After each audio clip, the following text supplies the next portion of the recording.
ouais, c'est un raccourci, hein, vous avez compris, cicatrice psy. Magnifique, on ne serait pas aussi beau si on n'avait pas toutes ces cicatrices. Hein. C'est comme un corps. Les cicatrices, elles sont le témoin de notre histoire. Elles nous rendent uniques et aussi, elles nous rendent relationnels. Parce que quand l'autre va passer sa main sur nos cicatrices, on va pouvoir croire que c'est lui qui est en train de nous faire mal. Hein, c'est les grandes incompréhensions dans le couple. Hein, il faut vraiment mettre de la conscience pour pouvoir passer de « Aïe, tu me fais mal » à « Ouh, j'avais un bleu là en dessous, t'es en train de passer dessus. » Hein, c'est pas la même histoire. C'est ça, le nouveau mantra. Hein, le problème avec toi, c'est moi. Ça, c'est le mantra qui nous permet de regarder...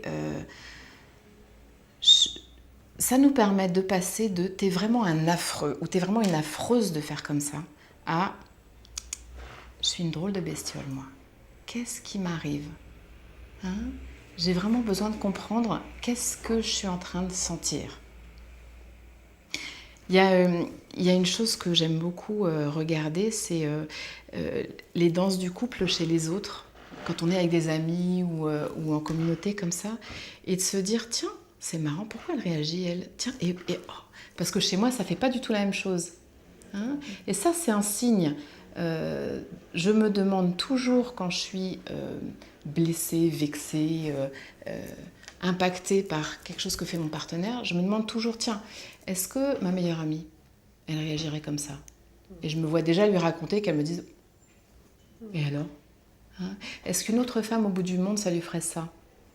Et quand la réponse est non, probablement, ça vient de mes blessures, de mes cicatrices. Dans le livre, j'explique cette demande en mariage, couple magnifique, qui fait vraiment un travail de conscience superbe. Et puis, ils arrivent à une séance décomposée l'un et l'autre, vraiment, en rupture. Elle attendait depuis toujours qu'il la demande en mariage, il l'a demandé en mariage. Incompréhensible. Et là, si on n'avait pas le regard de la curiosité, on pourrait passer dans le jugement. Hein, cette femme est folle.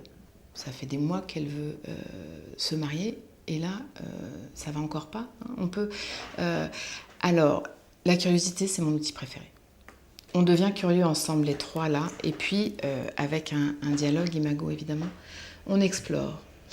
Et cet homme-là, lui avait fait sa demande en mariage. Il avait fait une chasse au trésor, un parcours dans la maison. Elle trouvait un truc sous le paillasson avec la clé. Elle allait là, des post-it, des trucs, magnifiques. Et sous son oreiller, il y avait une enveloppe avec la demande en mariage. Et cette femme soulève l'oreiller et elle part en vrille. Plus personne. Et lui ne peut pas comprendre.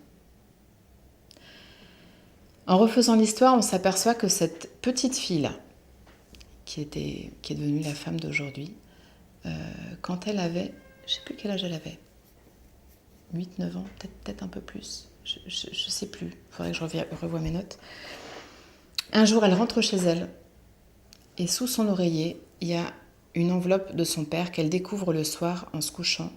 Et dans ce message, son père lui annonce qu'il quitte la famille, et que comme c'est la fille aînée, elle doit l'annoncer à sa mère. Imaginez, cette femme-là, elle a rencontré un des seuls hommes sur Terre qui va lui faire un parcours fléché pour lui mettre un mot sous son oreiller.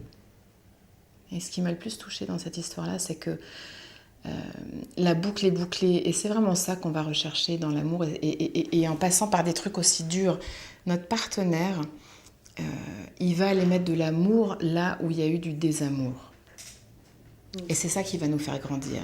Mais quand ça se passe, ça hurle à l'intérieur. Parce que ça vient toucher des cicatrices. Là, c'était une cicatrice très profonde chez cette femme. Cette femme, elle a trouvé le seul homme sur Terre qui allait lui mettre sous son oreiller un mot de « je veux de toi pour la vie » en réparation d'un mot qui disait « vous ne me verrez plus jamais de la vie ». C'était incroyable. C'est pour ça que j'en parle dans le livre, parce que c'était vraiment dans les exemples... Ils se sont mariés, oui. Mais oui, ils ont compris la danse.